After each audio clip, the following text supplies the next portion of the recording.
Shalom, shalom, shalom bien-aimés dans le Seigneur. Shalom pour cette grâce que le Seigneur nous accorde encore de nous parler et enfin que l'on soit encore visible dans vos maisons, visible dans vos portables, visible dans tous les appareils et surtout dans les social media où nous partageons actuellement beaucoup plus la parole du Seigneur.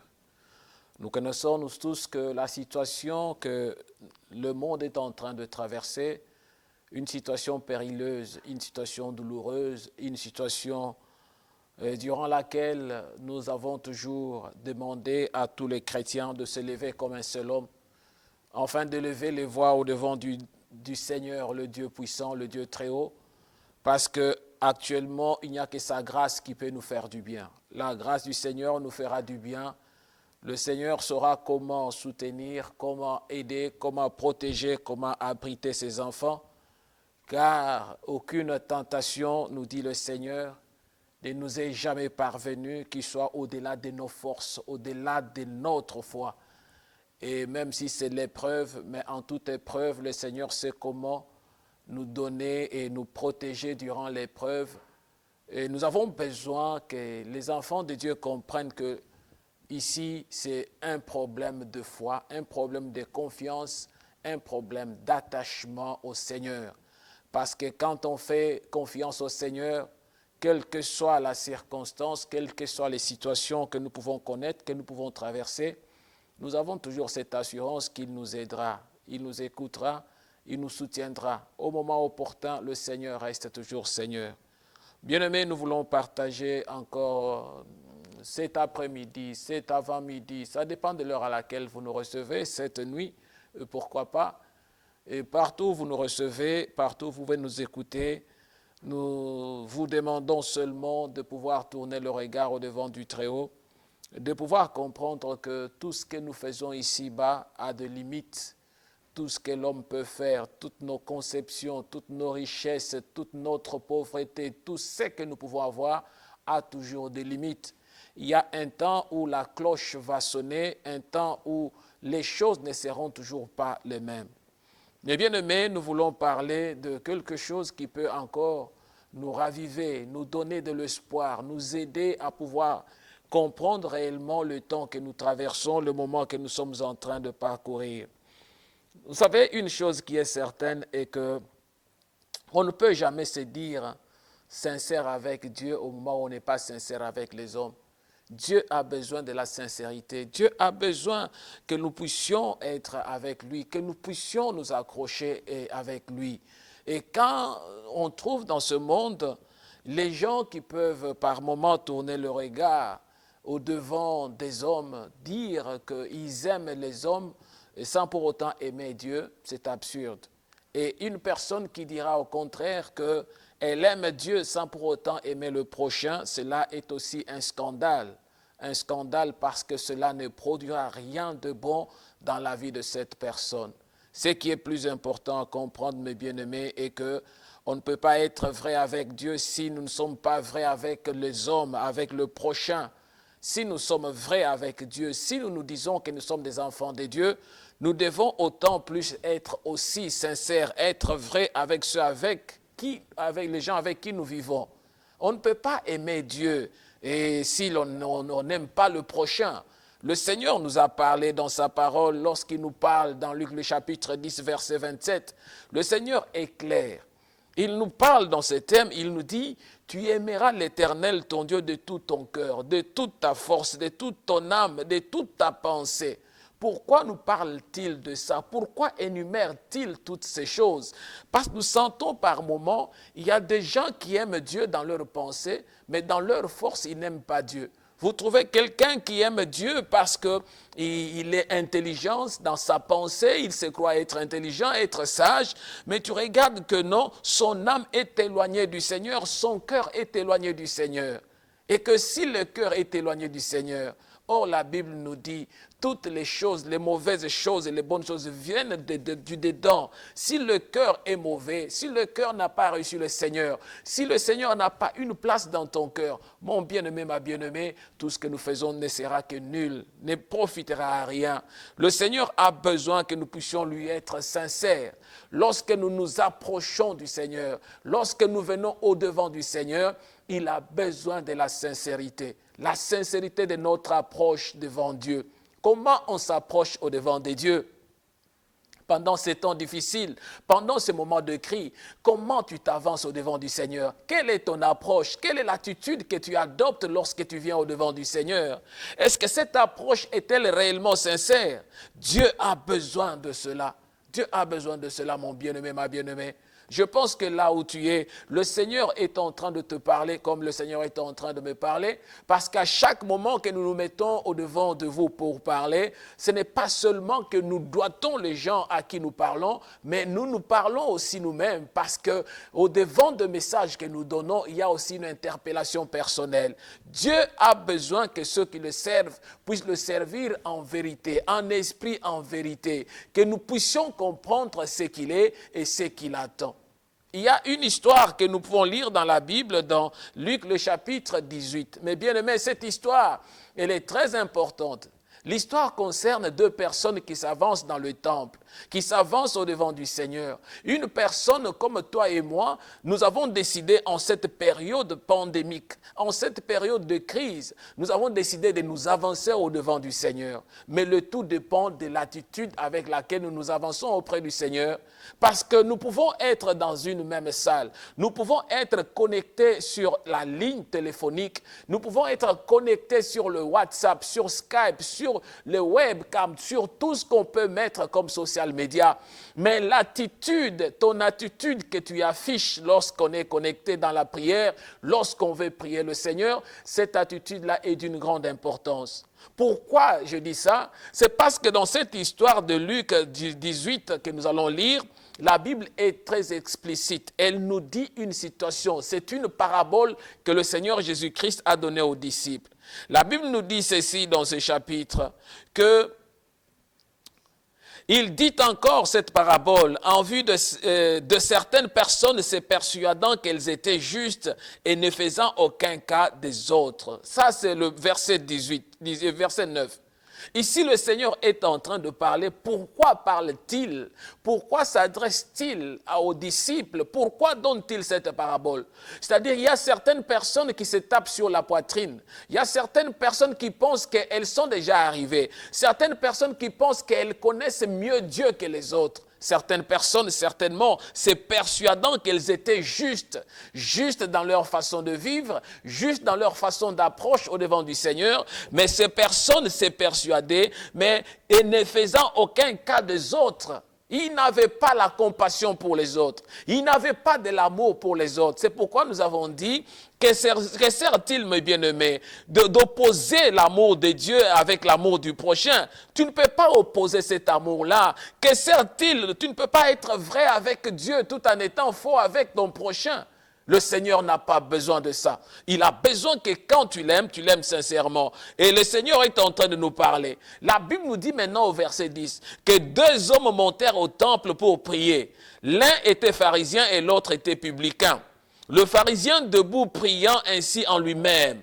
Ô Dieu, je te rends grâce de ce que je ne suis pas comme le reste des hommes qui sont ravisseurs, injustes, adultères, ou même comme ces publicains. Là, c'est l'attitude de certaines personnes qui viennent dans l'église. L'attitude de certaines personnes qui sont connectées en ligne pour la prière. Et ces personnes, tu verras quelqu'un, lui se croit être plus saint que les autres. Il se croit être plus sage que les autres. Il croit qu'il connaît mieux la parole de Dieu que les autres. Il néglige les autres. Et quand il est en train de prier, et quand cette personne est en train de prier, elle est en train de mépriser celui qui est à côté d'elle.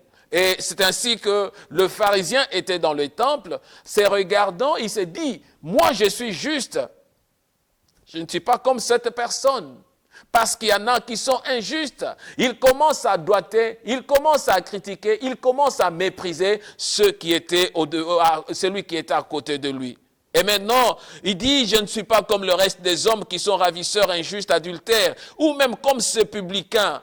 Il commence à se regarder, il dit, je jeûne 2 fois la semaine, je donne la dîme de tous mes revenus. Voilà ce qu'il est en train de dire. Il s'invente, il se vante en fonction de ce qu'il fait. Oui, jeûner, ce n'est pas une mauvaise chose. Jeûner est une bonne chose. Donner la dîme, c'est biblique, c'est une bonne chose. Il donne sa dîme parce que la dîme est biblique.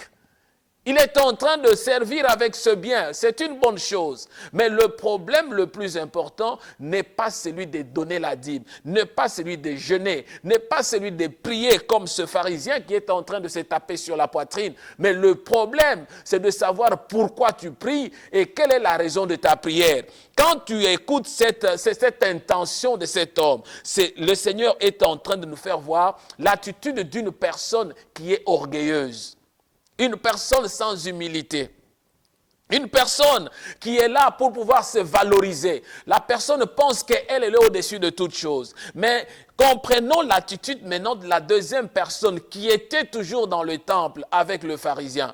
On l'appelle le publicain. Publicain pourquoi? Parce qu'un publicain, c'est quelqu'un qui travaillait dans la collecte des taxes et des impôts. C'est quelqu'un qui était dans le service public. C'était un travailleur public. Et ce travailleur public-là, ils avaient des attitudes de comportement malveillants.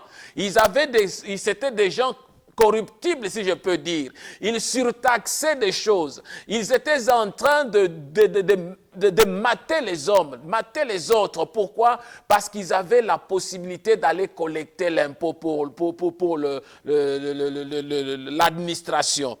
Et maintenant, le publicain se tenant à distance, la Bible nous dit qu'il n'osait même pas lever les yeux au ciel. Il était là dans l'humilité. Il n'a pas osé hausser les yeux. Il n'a pas cherché à se valoriser. Mais quelle a été son attitude? La Bible nous dit que mais il s'est frappé la poitrine en disant, « Oh Dieu, sois apaisé envers moi qui suis un pécheur. » Voilà cet homme. Il se reconnaît, il dit, je suis un pécheur, je suis un collecteur d'impôts, je suis un publicain, je suis en train de faire du mal. C'est ainsi que nous regardons l'exemple de Zachée. Zachée était aussi un publicain, un collecteur d'impôts. Cet homme savait comment il pouvait s'enrichir dans la fausseté. Il savait comment il pouvait voler, il savait comment il pouvait faire de la mafia. Mais lorsque Zachée a rencontré le Seigneur, ayant le souci de monter même au sycomore pour regarder le Seigneur et voir comment le Seigneur était en train de passer, l'attitude et l'intention, c'est ça que le Seigneur a besoin, la sincérité du cœur. Et cet homme est sincère, le publicain. Il dit, quand il est en train de se reconnaître comme le pécheur, il se reconnaît comme quelqu'un qui a marché dans le mal. Mais il s'abaisse au devant du Seigneur, il commence à prier, il se tape sur la poitrine, il prie en disant, sois apaisé envers moi. En d'autres termes, pardonne-moi. Pardonne-moi de mes péchés, de mes transgressions, de mes iniquités. Pardonne-moi parce que je viens au-devant de toi pour recevoir grâce. Et la Bible nous dit, je vous l'ai dit, celui-ci descendit dans sa maison justifié plutôt que l'autre, car quiconque s'élève sera abaissé et celui qui s'abaisse sera élevé. L'attitude de cet homme, le pharisien, une attitude de mépris, une attitude de médisance, une attitude d'orgueil que le Seigneur n'a pas besoin lorsqu'on s'approche auprès de lui. J'aimerais que là où tu es mon frère et ma sœur, le Seigneur est en train de te parler. Il est en train de nous parler. Il a besoin que chacun se situe dans cette période qui est critique. Il a besoin que chacun regarde. Qu'est-ce que tu peux faire de mieux au-devant du Seigneur? Il ne sert à rien de se vanter. Il ne sert à rien de se taper sur la poitrine. L'orgueil ne profite à rien. Sois apaisé, Seigneur. Sois apaisé envers moi. Parce que je me reconnais pécheur, je me reconnais coupable. La sincérité de notre approche au devant du Seigneur. Dans quelle attitude t'approches-tu auprès du Seigneur? Il est plus facile de demander aux gens de prier. Il est plus facile de dire que je prie. Il est plus facile que quelqu'un dise, pendant cette période, je suis en train de jeûner pour que la pandémie ne puisse pas affecter ma famille, ne puisse pas affecter ma vie, ne puisse pas amener, que la mort ne puisse pas frapper à la porte de ma vie. Oui, c'est plus facile, mes bien-aimés. Mais dans quelle attitude pries-tu? Dans quelle attitude es-tu auprès du Seigneur? La sincérité de notre approche au devant du Seigneur. Tu ne peux pas dire que tu aimes Dieu au moment où tu n'aimes pas ton prochain. Tu es en train d'haïr ton prochain. Tu es en train de faire du mal à ton prochain. Mais de l'entretemps, tu cherches la sécurité de Dieu. Comment Dieu peut-il s'approcher auprès de toi? Vous savez, il y a deux réalités de notre vie, mes bien-aimés. Dieu a sa part et l'homme a sa part. La part de Dieu est de nous assurer la sécurité, de nous protéger, de nous sauver. C'est ça le souhait du Seigneur. Enfin que quand le Seigneur viendra, il vienne prendre son Église sans ride, ni tache, ni rien de semblable. Mais lorsque nous regardons cette attitude, l'ambition du Seigneur qu'il attend accomplir à l'égard de son Église, mais elle est par moments différente avec l'ambition de son épouse. Son épouse qui est toi, qui est l'Église. L'épouse, par moments, son comportement devient méprisant. Un comportement qui est dérangeant. J'aimerais donner un exemple. Oui, on trouve les gens qui veulent se marier. Oui, les gens peuvent se marier, chercher à se marier. Un homme va chercher à fiancer une femme. Supposons que nous sommes ici en Irlande et la femme est en Belgique. Et l'homme se soucie, il va se déplacer. Il trouve la femme. Il va prédoter la femme. Il fait tout ce qu'il faut, la prédote est versée, on attend maintenant le jour de noces, le jour du mariage. Mais lorsque le mari revient ici en Irlande, la femme reste en Belgique, le comportement de la femme devient un comportement méprisant. La femme n'a plus encore l'amour de son mari. La femme commence à se méconduire.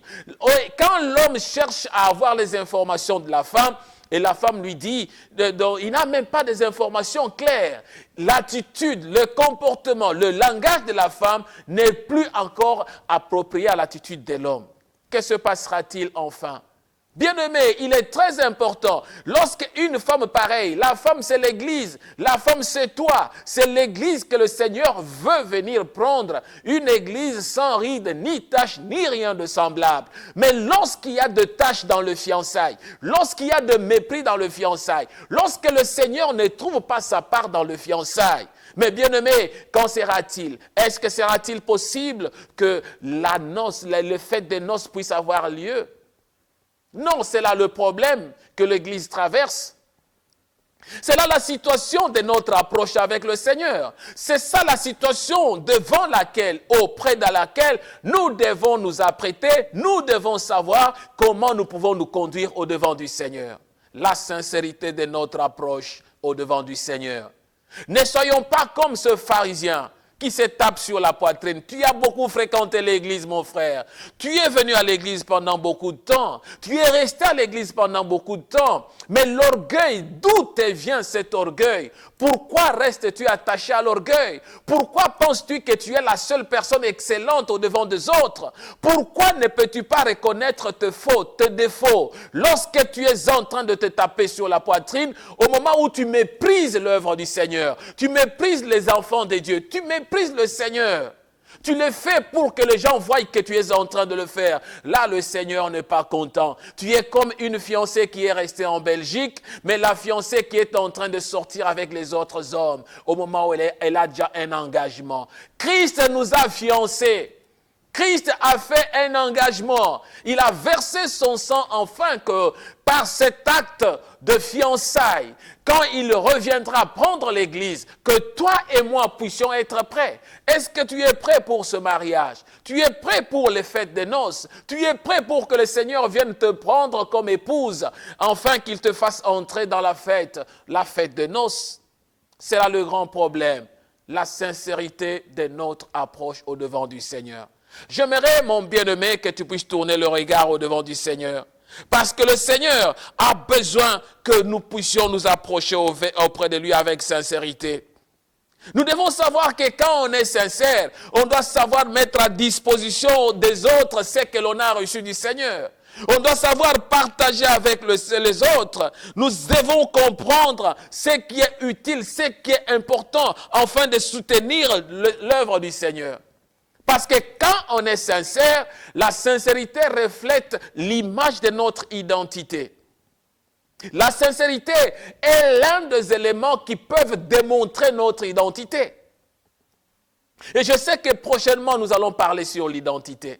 Nous allons parler sur l'identité pour comprendre que quand quelqu'un est sincère, quels sont les éléments qui peuvent compléter la sincérité de cette personne lorsque nous avançons auprès du Seigneur. Qu'est-ce que ton prochain, la personne qui est à côté de toi, peut regarder, peut retenir de ta sincérité? Mais tu trouves, aujourd'hui, tu prends un engagement de servir le Seigneur, tu prends un engagement de soutenir l'œuvre du Seigneur, demain tu recules sur cet engagement. Tu ne veux pas continuer dans l'engagement avec l'œuvre du Seigneur. Tu ne veux pas continuer à soutenir l'œuvre du Seigneur. Tu ne veux pas continuer à t'accrocher au Seigneur. Tu as pris l'engagement de donner ta vie au Seigneur. Et la Bible nous dit, nous sommes devenus des nouvelles créatures. Et tu es devenu une nouvelle créature. Mais qu'est-ce qui fait que, en devenant la nouvelle créature, telle que la parole nous dit, mais tu commences à compromettre ta nouvelle création, la façon que tu es, la manière que le Seigneur attend de toi. Laisse que le Seigneur te visite. Laisse que le Seigneur touche encore ton cœur. Sois sincère à l'égard du Seigneur. Tu ne peux pas dire que tu es sincère avec Dieu au moment où tu n'es pas sincère avec ton prochain. Tu ne peux pas dire que tu aimes Dieu au moment où tu n'aimes pas ton prochain. Tu ne peux pas être vrai avec Dieu, mais être faux avec le prochain. Non, Dieu n'a pas besoin de ça. Notre attitude, notre sincérité révèle la partie de notre identité. Notre identité en Christ. J'aimerais que tu puisses tourner le regard là où tu es, mon frère, ma soeur. Que tu puisses regarder ce que tu es en train de vivre. Ton attitude, oui. L'examen de soi est un élément primordial pour la vie chrétienne. Si un chrétien ne sait pas s'examiner, si un chrétien ne sait pas se regarder du fin fond de son cœur, il ne sait pas réajuster ce qui ne marche pas. En tout cas, la vie chrétienne ne marchera pas comme ça. Le Seigneur viendra, il ne te prendra pas comme une fiancée. Tu seras comme une fiancée qui s'est méconduite, une fiancée qui a commis les choses qui ne sont pas bonnes au devant de son mari et de son fiancé, et le fiancé ne sera jamais content de conclure un mariage avec toi. Le Seigneur est nous a déjà fiancés. Il est l'époux qui va revenir pour prendre son épouse. Il est celui qui vient pour accomplir sa mission.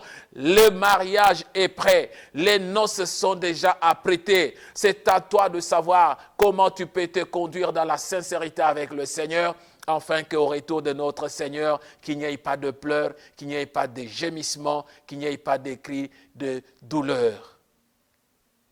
Que le Seigneur touche ton cœur.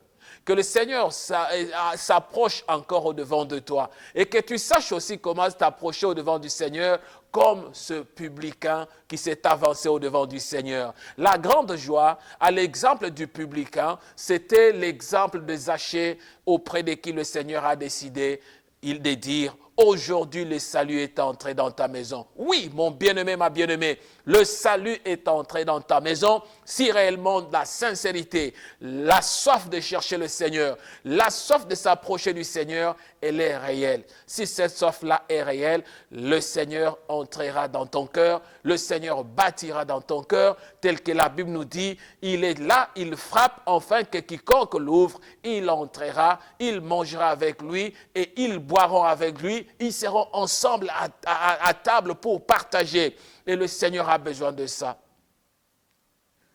Nous avons besoin de prier maintenant. Que la grâce du Seigneur, la main de notre Dieu puisse encore te toucher.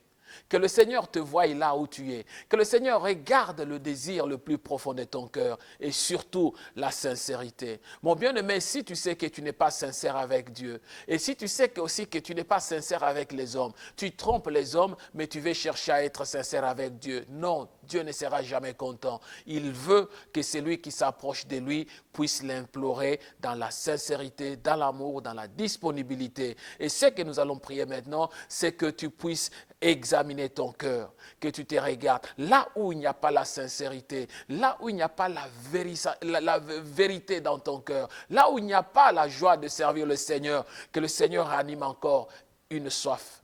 C'est comme le fiancé qui appelle encore sa fiancée, dire, j'ai appris de tout ce que tu fais, mais je veux que tu puisses changer, que tu puisses être prête pour le mariage, que tu puisses au moins changer ta vie, ton style, ta façon, que tu sois sincère. Quand je t'appelle, il faut que tu me répondes. Quand j'ai besoin de toi, il faut que je t'entende, que j'apprenne que tu te comportes bien. C'est ainsi que le Seigneur a besoin d'apprendre que tu te comportes bien. Lorsque le Seigneur t'appelle, il t'interpelle par le Saint-Esprit qui te parle. Par cette parole qu'on est en train de changer, de parler, de partager. Le Seigneur est en train de te parler comme un fiancé qui parle à sa fiancée, afin que tu deviennes sincère. Tendre Père, tu connais le cœur de tes enfants, tu connais le cœur de ton peuple, tu connais le besoin le plus profond, tu connais les failles, tu connais, Éternel, la vérité de la sincérité qui est dans le cœur. Je viens au-devant de toi pour implorer ta grâce, que tu élèves ta main, que tu consoles, Seigneur.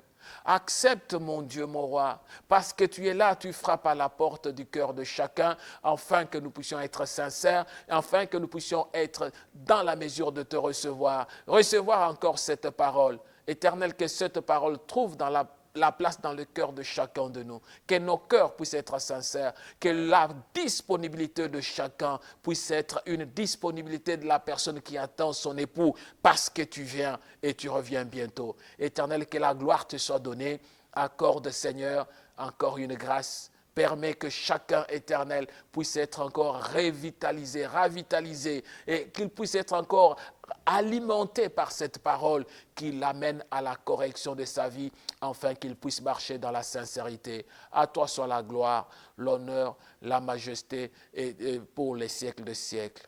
Au nom de Jésus-Christ.